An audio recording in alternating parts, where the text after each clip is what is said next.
Learning objectives. In this chapter, the user would learn the following in detail: layered operation, protocol suites, flow and congestion control, multiplexing, synchronization. Flow and congestion control. Congestion. In most networks, there are circumstances in which the externally offered load is larger than can be handled even with optimal routing. Then, if no measures are taken to restrict the entrance of traffic into the network, queue sizes at bottleneck links will grow and packet delays will increase, possibly violating maximum delay specifications. As queue sizes grow indefinitely, the buffer space at some nodes may be exhausted. When this happens, some of the packets arriving at these nodes will have to be discarded and later retransmitted, thereby wasting communication resources. As a result, a phenomenon similar to a highway traffic jam may occur whereby, as the offered load increases, the actual network throughput decreases while packet delay becomes excessive, creating a congestion. It is thus necessary to prevent some of the offered traffic from entering the network to avoid this type of congestion. This is one of the main functions of flow control.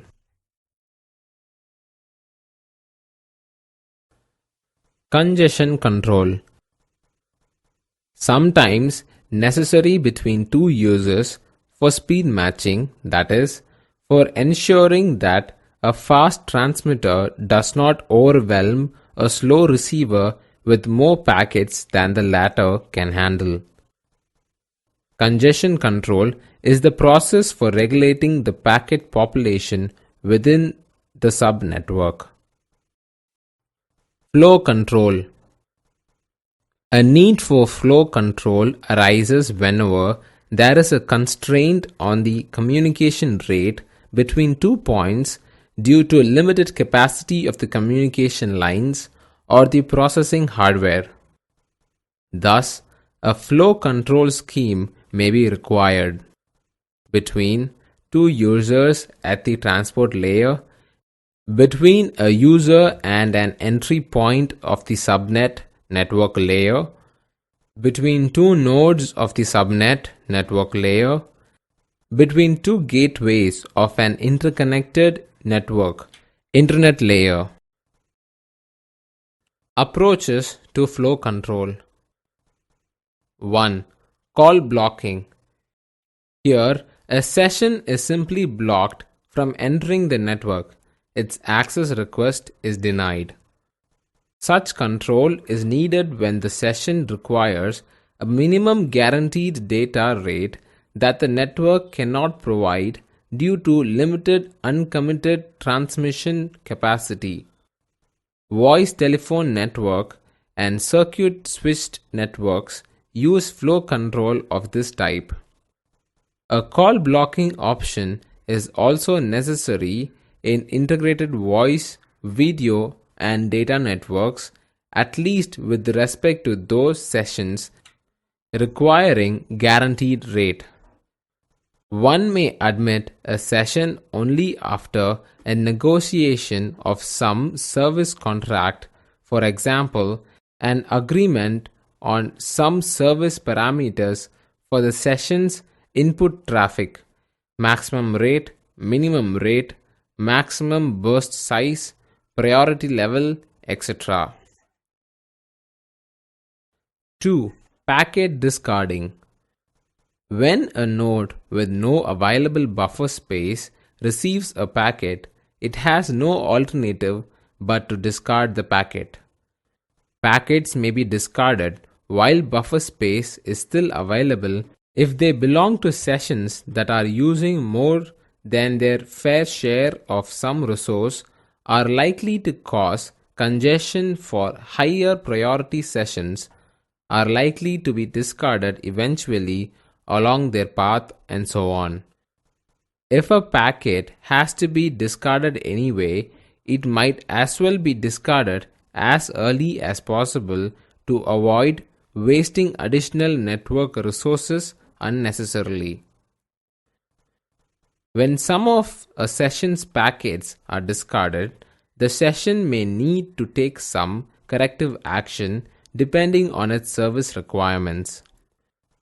For sessions where all packets carry essential information, example, file transfer sessions, discarded packets must be retransmitted by the source after a suitable timeout. Such sessions require an acknowledgement mechanism to keep track of the packets that fail to reach their destination. For sessions such as voice or video, where delayed information is useless, there is nothing to be done about discarded packets. In such cases, packets may be assigned different levels of priority, and the network may undertake the obligation never to discard the highest priority packets. These are the packets that are sufficient to support the minimum acceptable quality of service for the session. The data rate of the highest priority packets, the minimum guaranteed rate, may then be negotiated between the network and the source when the session is established.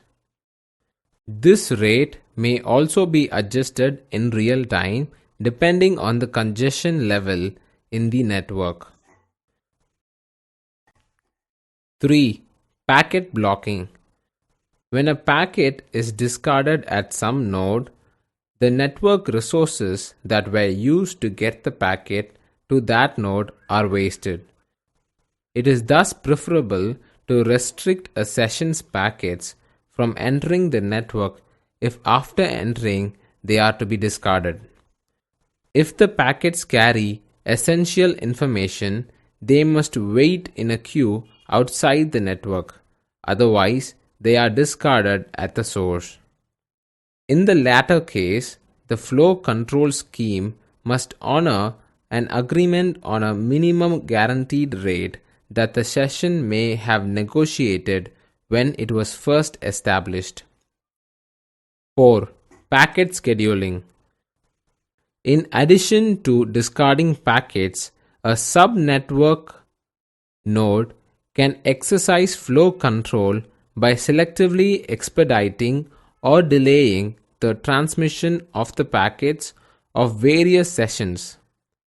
For example, a node may enforce a priority service discipline for transmitting packets of several different priorities on a given outgoing link. A node may also use a possibly weighted round-robin scheduling strategy to ensure that various sessions can access transmission lines in a way that is consistent both with some fairness criterion and also with the minimum data rate required by the session. Finally, a node may receive information regarding congestion further along the paths used by some sessions, in which case it may appropriately delay the transmission of the packets of those sessions. Objectives of flow control. 1. Limiting delay and buffer overflow. For sessions such as voice and video, packets that are excessively delayed are useless. For such sessions, a limited delay is essential and should be one of the chief concerns of the flow control algorithm. For example, such sessions may be given high priority. For other sessions, a small average delay per packet is desirable, but it may not be crucial. For these sessions, network level flow control does not necessarily reduce delay. It simply shifts delay from the network layer to the higher layers. That is, by restricting entrance to the subnet, flow control keeps packets waiting outside the subnet rather than in queues inside it. Flow control avoids wasting subnet resources in packet retransmissions and helps prevent a disastrous traffic jam inside the subnet. Retransmissions can occur in two ways. The buildup of queues causes buffer overflow to occur and packets to be discarded. Snow acknowledgements can cause the source node to retransmit some packets because it thinks mistakenly that they have been lost. Retransmissions waste network resources, effectively reduce network throughput, and cause congestion to spread. Buffer overflow.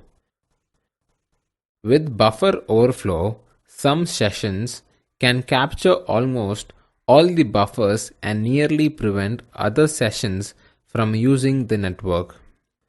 To avoid this, it is helpful to implement a buffer management scheme. In such a scheme, packets are divided in different classes based, for example, on origin, destination, or number of hops traveled so far. At each node, separate buffer space is reserved for different classes, while some buffer space is shared by all classes. Proper buffer management can also help avoid deadlocks due to buffer overflow. Such a deadlock can occur when two or more nodes are unable to move packets due to unavailable space at all potential receivers. Example: two nodes A and B routing packets directly at each other as shown in figure. If all the buffers of both A and B are full packets destined for B and A respectively, then the nodes are deadlocked into continuously retransmitting the same packets with no success, as there is no space to store the packets at the receiver. This problem can also occur in a more complex manner whereby more than two nodes arranged in a cycle are deadlocked because their buffers are full of packets destined for other nodes in the cycle, as shown in figure.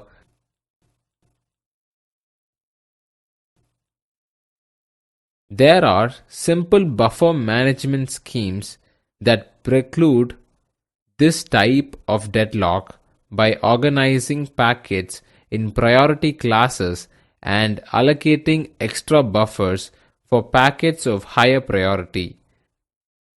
Deadlock due to buffer overflow. In A, all buffers of A and B are full of packets destined for B and A, respectively. As a result, no packet can be accepted at either node. In B, all buffers of A, B, C, and D are full of packets destined for C, D, A, and B, respectively. Limited delay and buffer overflow. A typical choice is to assign a level of priority to a packet equal to the number of links it has traversed in the network, as shown in figure. If packets are not allowed to loop, it is then possible to show that a deadlock of the type just described cannot occur. Buffer space for packets that have traveled k links: class n-1, class k, class 1, class 0, class n-1, class k plus 1, class 1, class 0. Buffer space for packets that have traveled k plus 1 links. Figure 6.3. organization of node memory in buffer classes to avoid deadlock due to buffer overflow. A packet that has traveled k links is accepted at a node only if there is an available buffer of class k or lower, where k ranges from 0 to n-1, where n is the number of nodes. Assuming that packets that travel more than n-1 links are discarded as having traveled in a loop, no deadlock occurs. The proof consists of showing by induction, starting with k is equal to n-1, that at each node the buffer of class k cannot fill up permanently. When offered load is large, limited delay and buffer overflow can be achieved only by lowering the input to the network.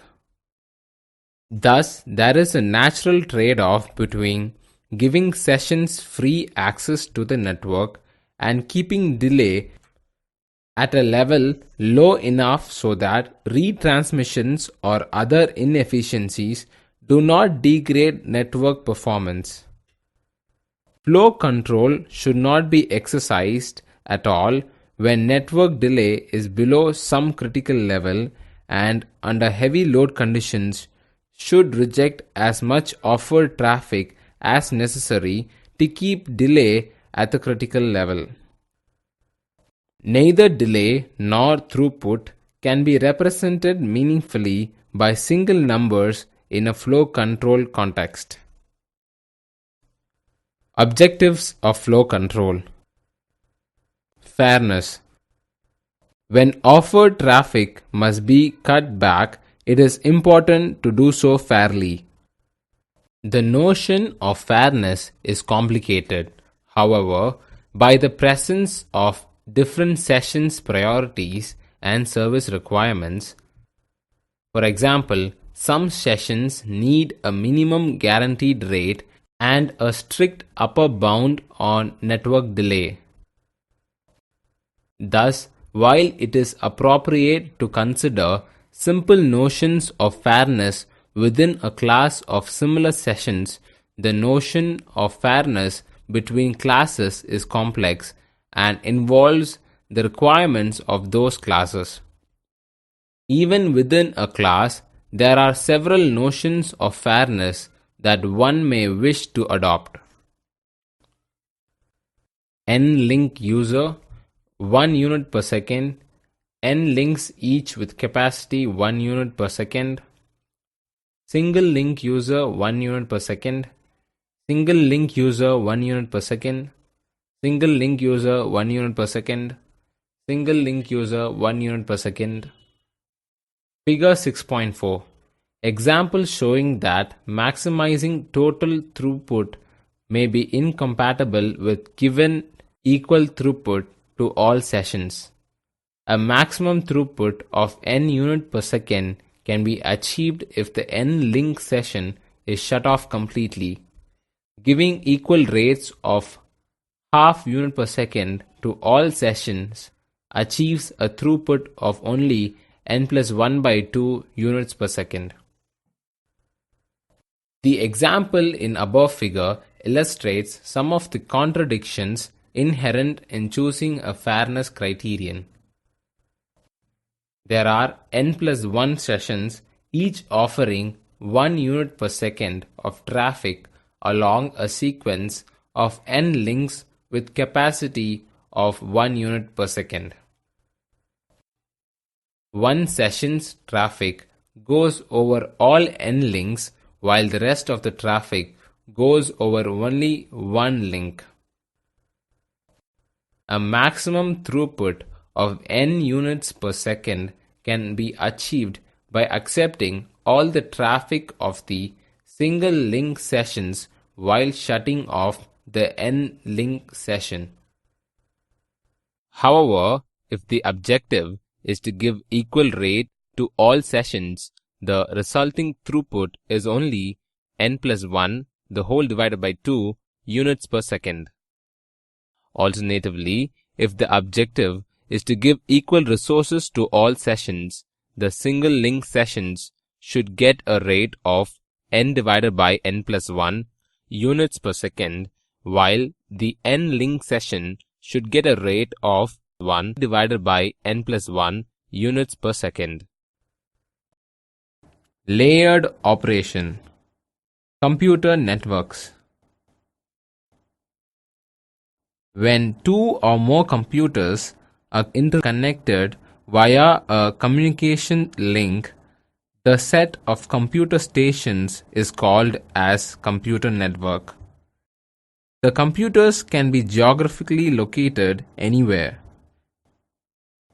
LAN, local area network. Network in small geographical area, room, building or a campus. MAN, metropolitan area network. Network in a city. WAN, wide area network. Network spread geographically. Country or across globe is called WAN. Network of interconnected networks. Individual wide area networks, WANs, and local networks, LANs, are connected via bridges and gateways. Layer 2. Data link control. Layer. Each point-to-point communication link has data link control modules as per processes at each end of the link. Purpose of data link control is to convert the unreliable bit pipe at layer 1 into a higher level. It collects a bit stream into a frame. Frame is a layer of aggregate of bits. Virtual communication link for sending packets asynchronously but error-free in both directions over the link.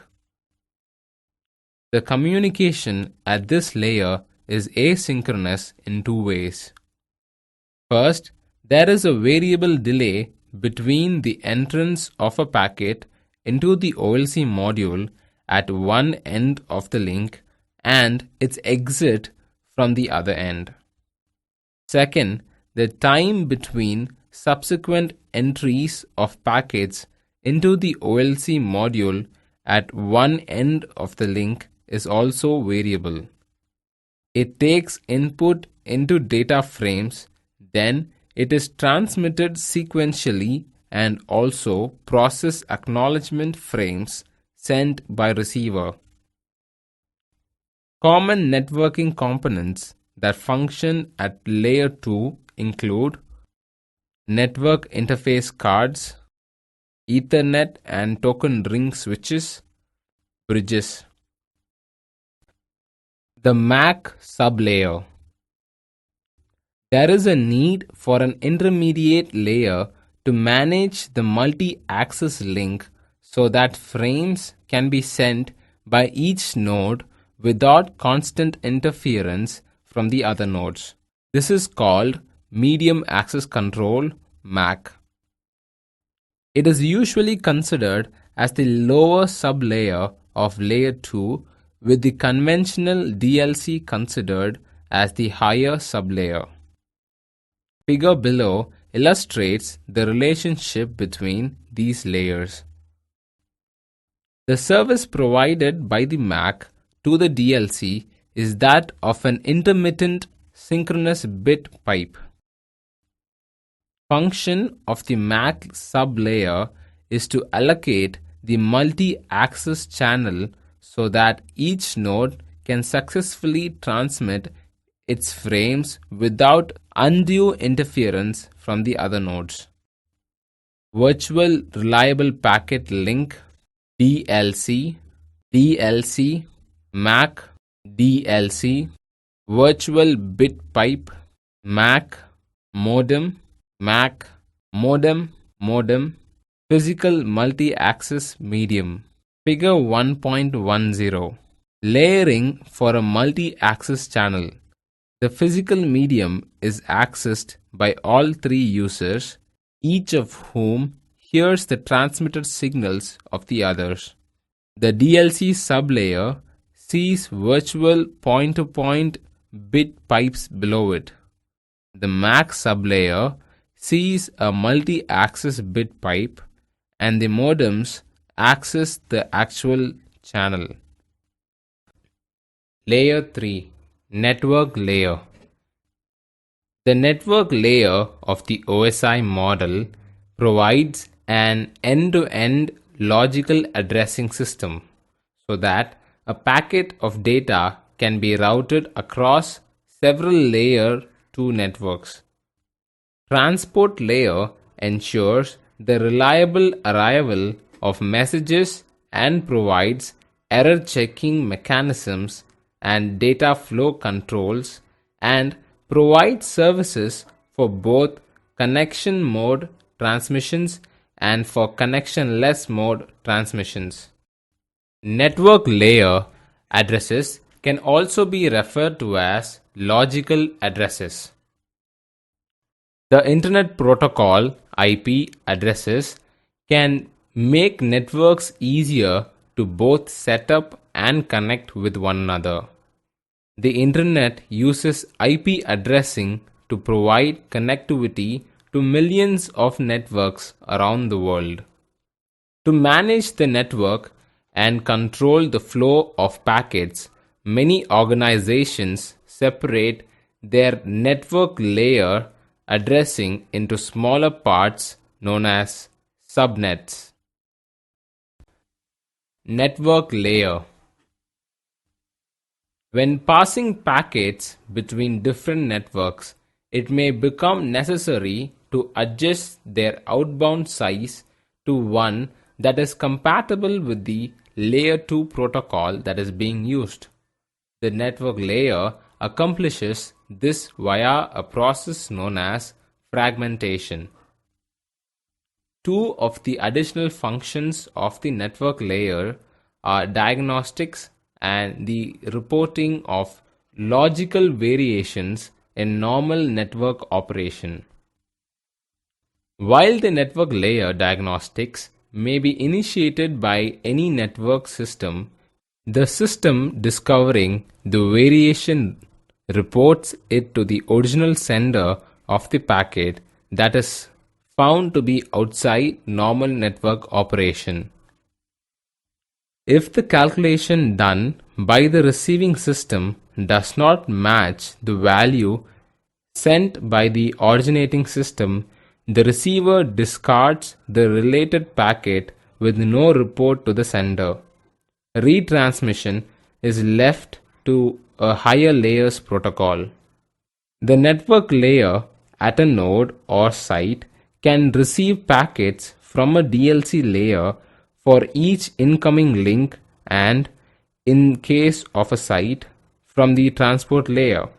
It can send these packets out to the same set of modules. Layer 4. Transport layer. The transport layer provides the functional and procedural means of transferring variable length data sequences from a source to destination host via one or more networks. Shares the transport link between applications. Ensures data reliability. Handles errors and data losses. Supports acknowledged communication via TCP and unacknowledged communications via UDP. Functions of transport layer. The transport layer breaks messages into packets at the transmitting end and resembles packets into messages at the receiving end. Multiplexes several low-rate sessions, all from the same source site and all going to the same destination site, into one session at the network layer. Splits one high-rate session into multiple sessions at the network layer. If the network layer is unreliable, the transport layer might be required to achieve reliable end-to-end communication for those sessions requiring it. End-to-end flow control is often done at the transport layer. Layer 5, the session layer, manages multiple applications and maintains synchronization points. This layer provides the transport layer with the information needed to establish the session. This layer would be an appropriate place to achieve load sharing between many processors that are sharing computational tasks within a network. Also, deals with access rights in setting up sessions. Functions handles the interactions between the two endpoints in setting up a session. Virtual connection between application entities. Synchronization of data flow, creation of dialog units, and connection parameter negotiations. Partitioning of services into functional groups. Acknowledgements of data received during a session and retransmission of data if it is not received by a device. Layer 6, Presentation Layer. The presentation layer is responsible for how an application formats the data to be sent out onto the network. The presentation layer basically allows an application to read or understand the message. Functions of a presentation layer: encryption and decryption of a message for security, compression and expansion of a message so that it travels efficiently, graphics formatting, content translation, system-specific translation, encrypt data, network, decrypt data. Layer 7, the application layer. The application layer provides an interface for the end user operating a device connected to a network. This layer is what the user sees in terms of loading an application such as web browser or email. That is, this application layer is the data the user views while using these applications. Functions: support for file transfers, ability to print on a network, electronic mail, electronic messaging, browsing the World Wide Web. Multiplexing. Multiplexing means that a system resource is shared among multiple users. A single physical CPU is shared, multiplexed, among multiple jobs, each of which believes it has its own private processor. Data being sent by multiple users can be multiplexed over the physical links that make up a network. The three hosts on the left side of the network, L1 to L3, are sending data to the three hosts on the right, R1 to R3, by sharing a switched network that contains only one physical link. Three flows of data corresponding to three pairs of hosts are multiplexed onto a single physical link by switch 1 and then demultiplexed back into separate flows by switch 2. Multiplexing multiple logical flows over a single physical link. Methods of multiplexing: synchronous time division multiplexing, STDM, frequency division multiplexing, FDM, synchronous time division multiplexing, STDM. The idea of STDM is to divide time into equal-sized quanta and, in a round-robin fashion, give each flow a chance to send its data over the physical link. During time quantum 1, data from the first flow is transmitted. During time quantum 2, data from the second flow is transmitted, and so on. This process continues until all the flows have had a turn, at which time the first flow gets to go again and the process repeats. Frequency division multiplexing (FDM). The idea of FDM is to transmit each flow over the physical link at a different frequency, much the same way that the signals for different TV stations are transmitted at a different frequency on a physical cable TV link. Limitations of SDTM and FDM. If one of the flows, host pairs, does not have any data to send, its share of the physical link, that is, its time quantum or its frequency, remains idle, even if one of the other flows has data to transmit. Both STDM and FDM are limited to situations in which maximum number of flows is fixed and known ahead of time. It is not practical to resize the quantum or to add additional quanta in the case of STDM or to add new frequencies in the case of FDM. Statistical multiplexing. It is like STDM in that the physical link is shared over time. First, data from one flow is transmitted over the physical link, then data from another flow is transmitted, and so on. Unlike STDM, data is transmitted from each flow on demand rather than during a predetermined time slot.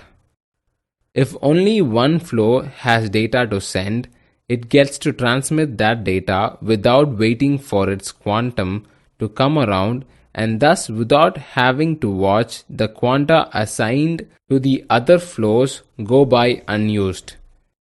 It is this avoidance of idle time that gives packet switching its efficiency. It has no mechanism to ensure that all the flows eventually get their turn to transmit over the physical link. Defines an upper bound on the size of the block of data that each flow is permitted to transmit at a given time. This limited size block of data is typically referred to as a packet to distinguish it from the arbitrarily large message that an application program might want to transmit. As a packet switched network limits the maximum size of packets, a host may not be able to send a complete message in one packet. The source may need to fragment the message into several packets, with the receiver reassembling the packets back into the original message. Each flow sends a sequence of packets over the physical link, with the decision made on a packet by packet basis as to which flow's packet to send next. Notice that if only one flow has data to send, then it can send a sequence of packets back to back. However, should more than one of the flows have data to send, then their packets are interleaved on the link. Statistical multiplexing defines a cost-effective way for multiple users, example, host-to-host flows of data, to share network resources, links and nodes, in a fine-grained manner. It defines the packet as the granularity with which the links of the network are allocated to different flows, with each switch able to schedule the use of physical links it is connected to on a per packet basis. The decision as to which packet to send next on a shared link can be made in a number of different ways. For example, in a network consisting of switches interconnected by links, the decision would be made by the switch that transmits packets onto the shared link. Each switch in a packet switched network makes this decision independently on a packet by packet basis. A switch could be designed to service packets on a first in first out FIFO basis. Another approach would be to service the different flows in a round robin manner, just as in STDM. This might be done to ensure that certain flows receive a particular share of the link's bandwidth, or that they never have their packets delayed in the switch for more than a certain length of time. A network that allows flows to request such treatment is said to support quality of service QoS. Figure: a switch multiplexing packets from multiple sources onto one shared link. In figure, since the switch has to multiplex 3 incoming packet streams onto one outgoing link, it is possible that the switch will receive packets faster than the shared link can accommodate. In this case, the switch is forced to buffer these packets in its memory. Should a switch receive packets faster than it can send them for an extended period of time, then the switch will eventually run out of buffer space and some packets will have to be dropped. When a switch is operating in this state, it is said to be congested. Challenges: fairly allocating link capacity to different flows, dealing with congestion when it occurs. Protocol suites. Protocol, conventions and rules associated with the communication between two entities. Internet Protocol Suite is the computer networking model using a set of communication protocols. TCP/IP Protocol Suite, Transmission Control Protocol (TCP) and the Internet Protocol (IP) is the most common networking protocols. Open System Interconnection (OSI) Protocol Suite, comprised of numerous standard protocols that are based on the OSI reference model. OSI Protocol Suite, designed for communication between hardware and software systems despite differences in underlying architectures. Implemented by ISO, International Organization for Standardization, and International Telecommunication Union, Telecommunication Standardization Sector, ITUT. Figure: the OSI Protocol Suite maps to all layers of the OSI reference model. OSI Physical and Data Link Layers. The OSI Protocol Suite supports numerous standard media access protocols at the physical and data link layers. The wide variety of media access protocols supported in the OSI Protocol Suite allows other protocol suites to exist easily alongside OSI on the same network media. Supported media access protocols include IEEE 802.2 LLC, IEEE 802.3, Token Ring or IEEE 802.5, Fiber Distributed Data Interface FDDI, and X.25. OSI Network Layer. OSI protocol suite specifies two routing protocols at the network layer: N system to intermediate system ESIS, intermediate system to intermediate system ISIS. OSI suite implements two types of network services: connectionless service, connection-oriented service. OSI connectionless network service, implemented using Connectionless Network Protocol (CLNP) and Connectionless Network Service (CLNS). CLNP and CLNS are described in the ISO 8473 standard. CLNP: OSI network layer protocol that carries upper layer data and error indication over connectionless links. Provides the interface between the connectionless network service CLNS and upper layers. CLNS provides network layer services to the transport layer via CLNP. Does not perform connection setup or termination because paths are determined independently for each packet that is transmitted through a network. This contrasts with the Connection Mode Network Service CMNS.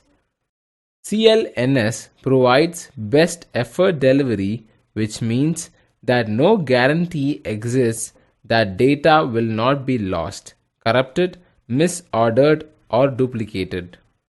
Relies on transport layer protocols to perform error detection and correction. OSI Connection-Oriented Network Service,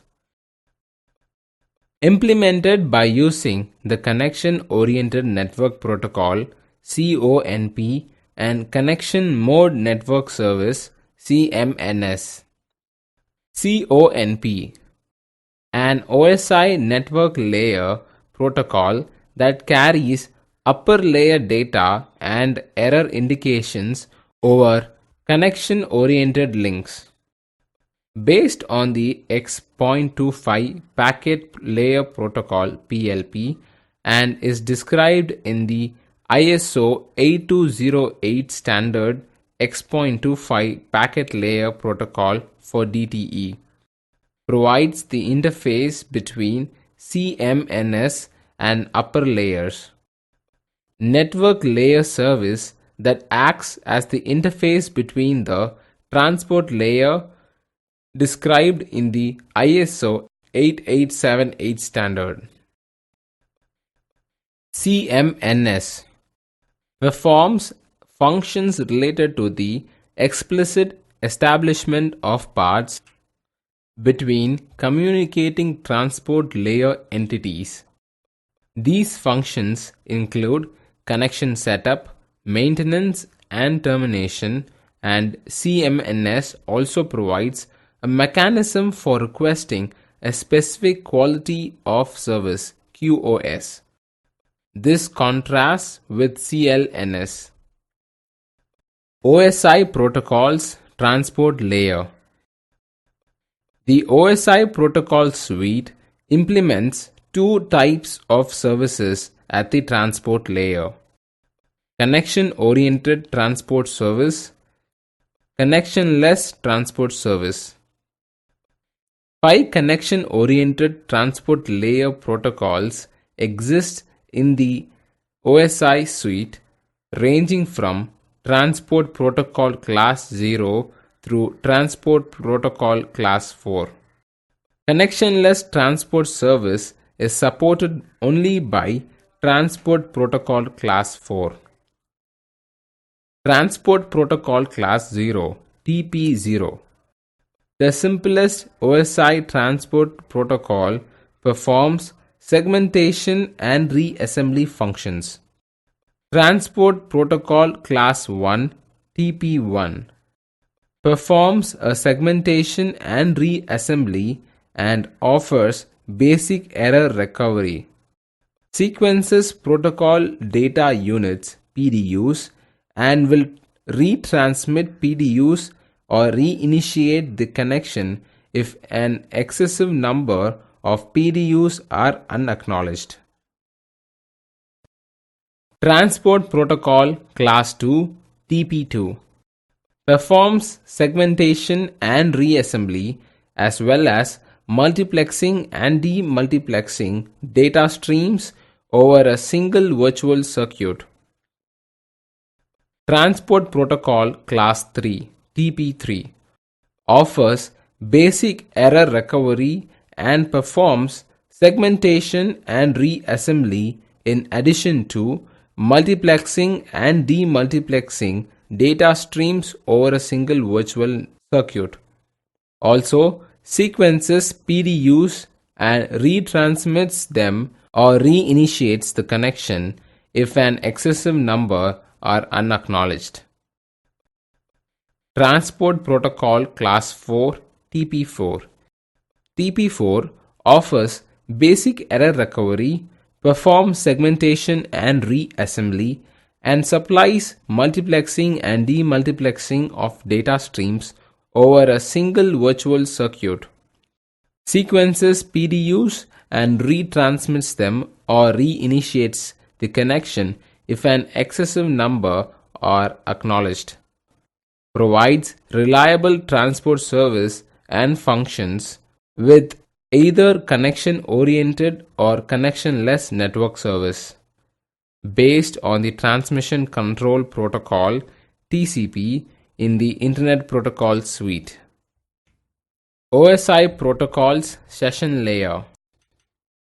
The session layer implementation of the OSI Protocol Suite consists of Session Protocol and Session Service. Session Protocol. The Session Protocol allows Session Service users SS users to communicate with the Session Service. An SS user is an entity that requests the services of the session layer. Such requests are made at Session Service Access Points SSAPs, and SS users are uniquely identified by using an SSAP address. Session protocol is defined in the ISO 8327 standard and in the ITU-T X.225 recommendation. A connectionless version of the session protocol is specified in the ISO 9548 standard. OSI protocols session layer. Session service. Session service is defined in the ISO 8326 standard and in the ITU-T X.215 recommendation. Provides 4 basic services to the SS user. Establishes and terminates connections between SS user and synchronizes the data exchange between them. Performs various negotiations for the use of session layer tokens which must be possessed by the SS user to begin communicating. Inserts synchronization points in the transmitted data that allow the session to be recovered in the event of errors and interruptions. Allows SS users to interrupt a session and resume it later at a specific point. Figure shows the relationship between the SS user, the SSAP, the session protocol, and the session service. OSI protocols presentation layer. The presentation layer implementation of the OSI protocol suite consists of a presentation protocol and a presentation service. Presentation protocol allows presentation service users PS users to communicate with the presentation service. A PS user is an entity that requests the service of the presentation layer.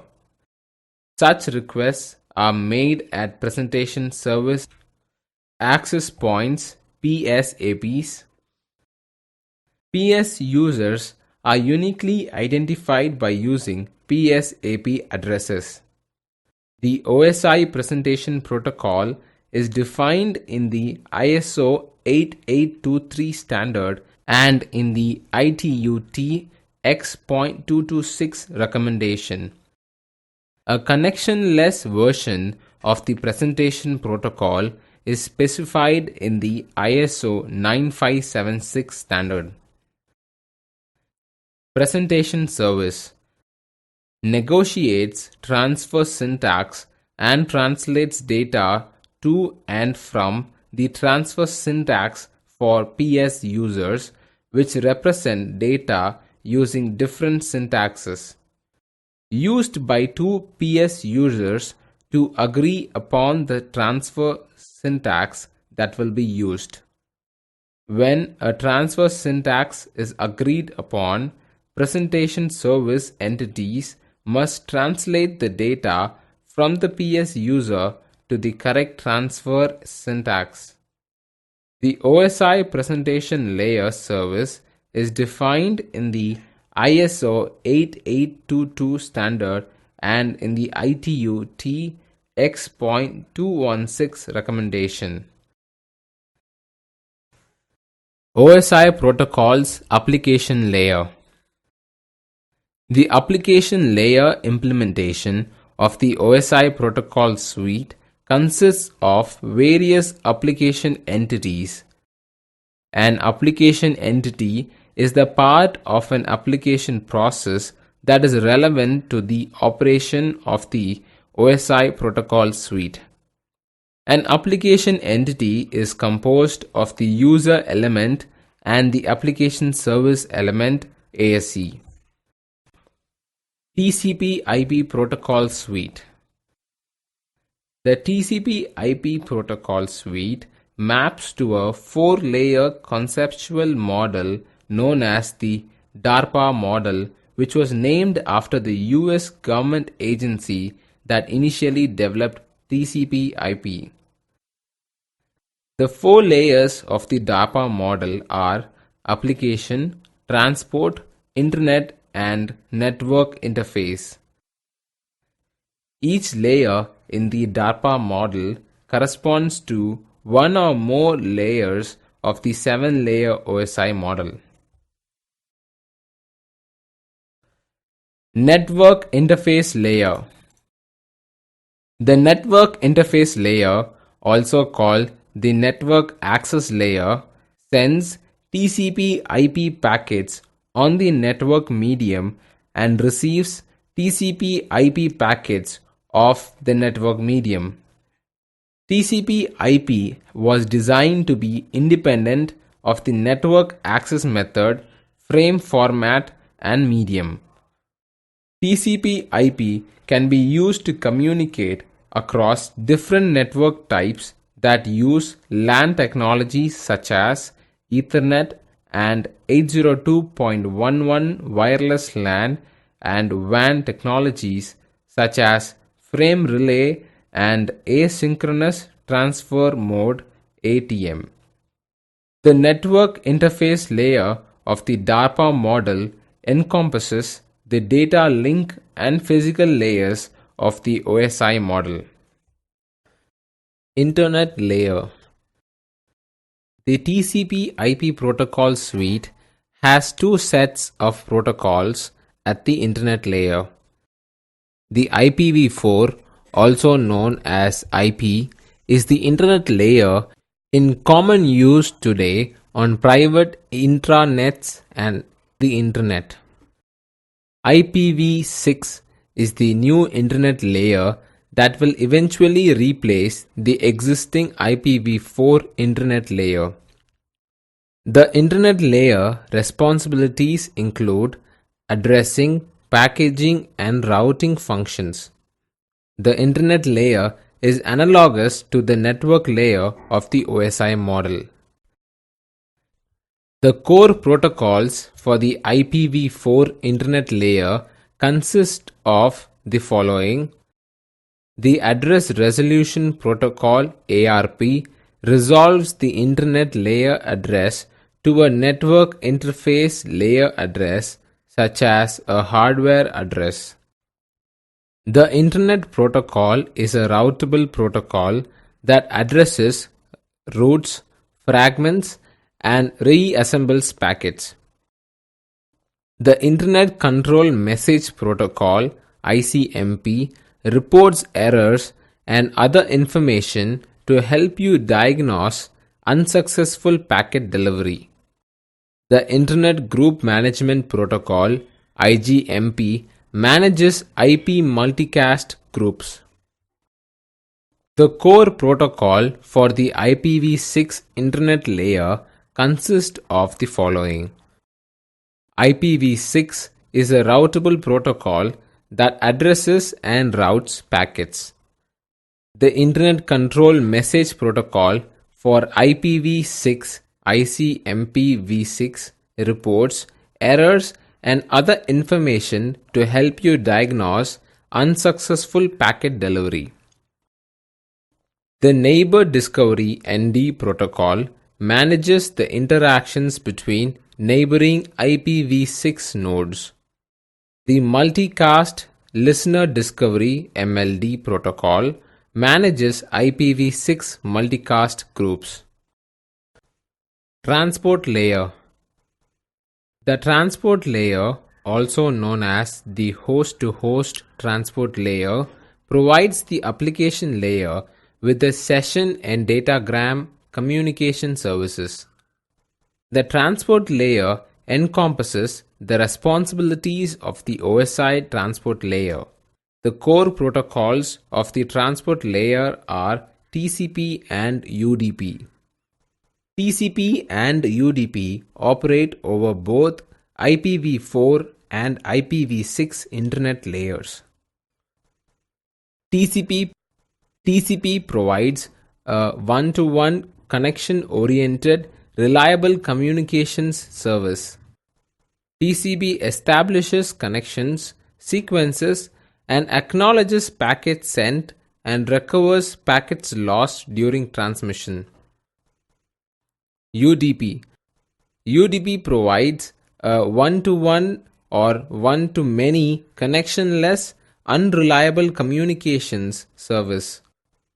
UDP is used when the amount of data to be transferred is small, such as the data that would fit into a single packet, when an application developer does not want the overhead associated with TCP connections, or when the applications or upper layer protocols provide reliable delivery.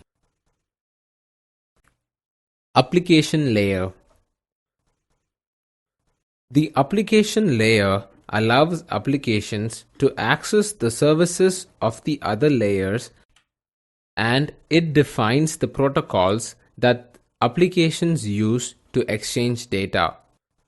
The application layer contains many protocols, and more are always being developed. The most widely known application layer protocols help users exchange information. The Hypertext Transfer Protocol (HTTP) transfers files that make up pages on the World Wide Web. The File Transfer Protocol (FTP) transfers individual files, typically for an interactive user session. The Simple Mail Transfer Protocol (SMTP) transfers mail messages and attachments.